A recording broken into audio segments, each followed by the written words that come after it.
his father, they're Jewish, part Jewish. But what's interesting to me is that, see, I married the governor's grandson, and my son is John Garland Pollard the fourth. I mean, you're talking old Virginia. I was like a brooding mare for them. I mean, I was a bird of Virginia. It was kind of like, you marry this John Garland Pollard. Well, my son went to Woodbury Forest, which is where George Bush's son went and Oliver North's son went. My son went there for 4 years, and he met Alice Blum, who, they have a place in Maine, and there's a lot I know about John Blum, but I didn't mention that. I mean, there's so much. John Brokaw's name is in there. John Brokaw, Califano, Jimmy Carter, Chafee, Bill Clinton, Cisneros, Cheney, so forth.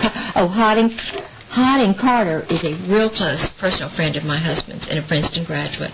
Carter administration, intelligence, okay. all mostly intelligence. And they're not intelligent. Michael Dukakis, Andrew Biddle Duke, Larry Eagleburger, he and Henry Kissinger were good friends. Einhorn, no, I didn't mention him, so I won't. Okay. Forstall, he's the son of James Forstall, who was murdered. Okay. Ellen Frost and Firestone, Gelb. Another good friend of my husband's is Cord Meyer, and Bob McFarlane, really good friend of my husband.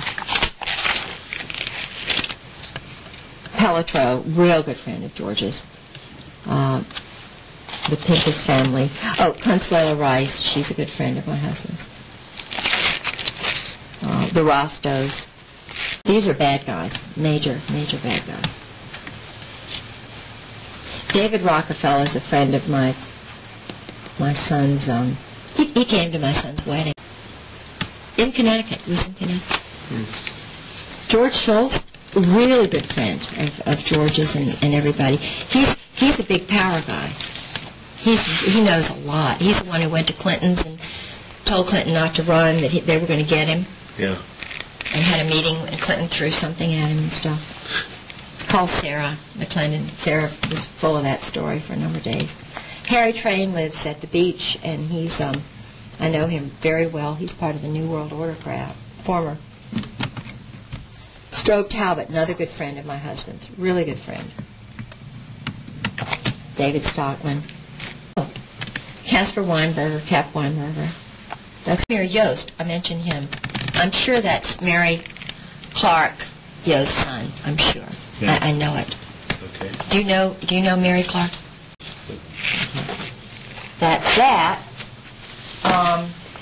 This I think is interesting. This is an intelligence and electronic warfare operations book distributed by the Army, and what it shows me is how arrogant they are about subversion and deception. In other words, this is just a regular old field manual, 1983 or whatever, and deception is so important. And deep operations, deep cover. In the special operations is what my husband was head of, operations. The electronic warfare, an important part of electronic warfare is deception and knowing everything about the person, not just knowing about the target. Now, human beings are called targets. Women now are being targeted by the military, well, wives like me. So they'll have a team finding out everything about my grandparents, my family, who my friends are, to try and discredit me. And, of course, everybody who is flagged, who is a target, they'll jamming is radiation or re-radiation of electromagnetic energy to prevent or downgrade the reception of information by a receiver. The multi-spot jamming is directed against more than one frequency. In other words, they jam I've had my caller ID downloaded. Sarah McClendon called my house and was told she couldn't reach me. It was a military base. MED is conducted. MED is manipulative electronic deception. Simulative electronic deception is SED. MED is conducted by altering the electromagnetic profile of friendly forces. It seeks to counter hostile electronic warfare and SIGINT activities by manipulating friendly electronic magnetic emissions. This is done by magnifying the technical characteristics and profiles which would provide an accurate picture of friendly intentions by deliberately transmitting false information. In other words, they are interested in deception as part of their line of attack. Real handsome guy. His dad was a Nazi soldier, okay, was with the big, elite. His name is Ken Millis. And that's his mother, Flo, from 7 Mile, Ohio. Really nice. All right. That's that former Marine Chief of Staff.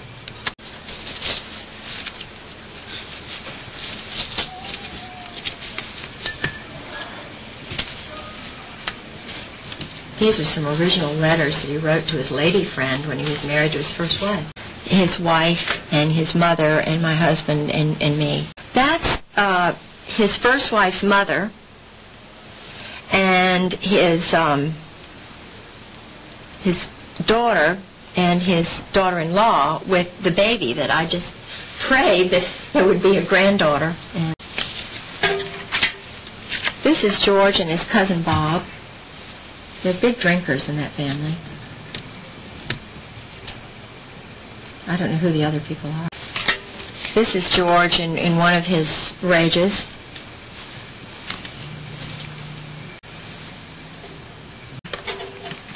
I mean, I'm scared. You're talking major injuries I've had, broken bones, and I reach out for help, and then I become the target. It's called the berserk state.